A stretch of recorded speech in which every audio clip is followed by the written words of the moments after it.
Now, lots of us would dream of the idea of playing our favourite book character in a film or on TV. But actor Emily Carey has actually managed to achieve that. She's the star of Netflix's newest teen drama, Geek, an adaptation of a popular book series by the same name. She plays Harriet Manners, a student who is targeted by bullies but goes on to become a supermodel. Let's take a look. Geek. Noun. An obsessive enthusiast. Tyrannosaurus Rex. A socially inept or unfashionable person. My name is Harriet Manners, and I am a geek. But my entire life is about to change. And frankly, it's about time. We've got 3 days to put together the most important casting of the year. Our client is seeking a raw talent. Oh, redhead. I'm too sexy for my husband. Take it off, now. I'm so sorry. Wilbur Evans, your fairy godmother. They're here to offer you the biggest opportunity of your life. I'm sure there have been much bigger opportunities. Why don't you come down and do some trial shots? You ain't it, walk away. Who in the world is that? All good. A boy. Okay, ladies, let's see those walks. I don't really think I'm cut out for the fashion world. I feel this might be exactly what we need.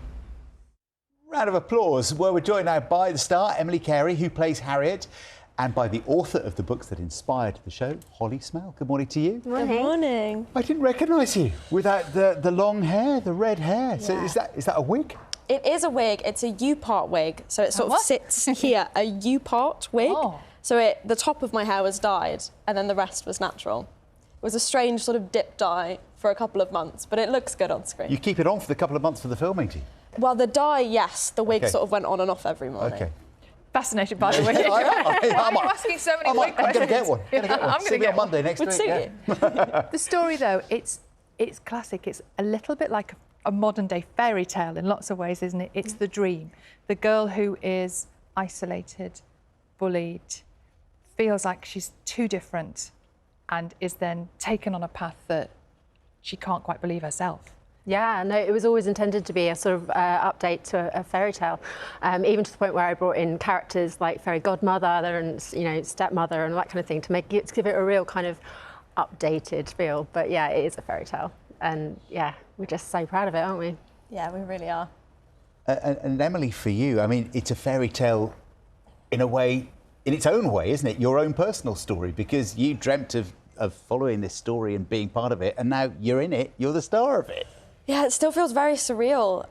The books meant so much to me when I was a kid, as they did to so many people my age. I was a huge fan of Holly, but specifically the Geek Girl series. They brought me so much comfort. Similarly to Harriet, I struggled in school and that kind of thing. And so when I found out that this was being made into a TV show, it sort of became the dream job, and I still pinch myself when I say that I'm in it. And Holly, take us back then to it's more than 10 years now, I think. 11 years. 11, yeah, exactly. Since we first saw the books. Take us back to how they started, because they're a phenomenon, aren't they? Yeah, I mean, I've been very, very lucky, I think. I mean, twice now with the TV show, but yeah, they are based on my experience as a teenager. I was bullied at school. I was spotted to be a model on a school trip. So yeah, I mean, Harriet is essentially me as a teenager. So it was exposing 11 years ago to put myself out like in the way that I had, in kind of quite a vulnerable way. And now it's kind of exposing all over again, but in a good way. Like the reception has just been so warm and lovely. So yeah, it's been amazing and perfect. Were you involved in casting? I didn't have to be. I think they had that. Like the people, I like to leave the jobs to the people who are good at them. So yeah, but I was, yeah, the second I saw her, I was like, yeah, this is great. What about the second when you were told you had the job? It genuinely, like, my heart dropped to my stomach. It's the strangest feeling, because I felt like I knew Harriet so well already, and I got so attached throughout the audition process, which is something you should never do as an actor. But I think I would have been gutted if I didn't get it. It would have been a hard one to get over, for sure. And what was it like for you to play someone who is living with neurodiversity, as a character and as a person? How did that work for you? As an autistic actor, I think the authenticity felt very important to me. It was a strange thing to sort of combat having to unmask in character things that I'm so used to masking in my daily life. But I think it was important to the both of us that it felt truthful and, as I said, authentic and organic. And I didn't consciously play an autistic character because I didn't have to. Yeah, and that was so important, because so often stories, you know, kind of get taken from an outside perspective, whereas, you know, because I'm autistic as well, it's us coming together to bring something that does feel real. When you say masking, what does that mean? That's a very complex thing to try and sum up, I think. It's basically like a sort of series of like behaviours and ways of speaking and moving that we've adapted from a very young age to make us appear more neurotypical. So, and girls are often better at it than boys, not always, but yeah, it just basically, we suppress those things that make us, that stand out as autistic, essentially. So that's what masking is, and yeah, it's very common. And so do you think in Geek, although it's looking at masking and dealing with that, do you feel in a way personally that you're able to take the mask off a little bit, that you're able to be your true self? 100%. I think to be part of a show that celebrates everything that I disliked about myself growing up for so long, it was strangely healing. Like, it felt healing to my inner child to sort of sit with those things and, as I said, to celebrate them. And as I said, the books and Harriet feeling so comfortable within herself made me feel so safe when I was that age. And so the thought of that, being that person for a new audience is very exciting. Oh, that's great. And what's that like for you now, Holly? Because as you said at the start, it was really you were quite vulnerable in all of this. It's quite an exposing thing to write about. Sitting here now, watching the trail on the screens, what's that like? Yeah, it's overwhelming, but it's so much more than I could have hoped for, because, you know, I mean, obviously, if you watch the show, a lot of it is about identity and sort of self-love and a lot of self-hate that comes with constantly trying to be someone else so that you are accepted.